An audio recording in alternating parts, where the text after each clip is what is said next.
ايه الفرق ما بين ان انا ماسك الدمبل بالشكل ده وما بين ان انا ماسك الكيبل؟ بص عامل ازاي بالشكل ده. بصوا انا مش قادر امسكه، صح؟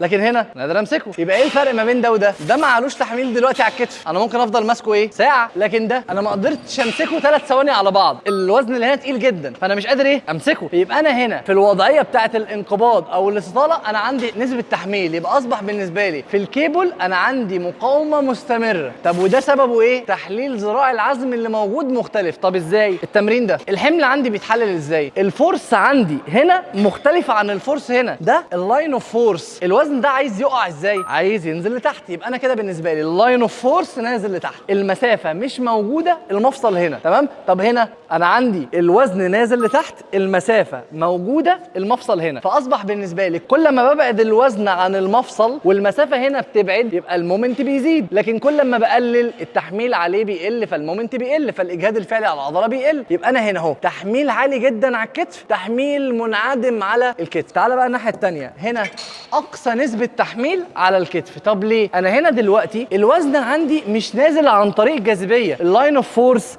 مش بيشدني لتحت، امال اللاين اوف فورس عامل ازاي؟ هو ده اللاين اوف فورس، فلو ده الخط بتاع المقاومه يبقى هنا فين دلوقتي المومنت اوف ارم؟ فين هنا ذراع العزم عندي؟ ده كده اهو المسافه بتاعتي، دي كده اصبحت المسافه.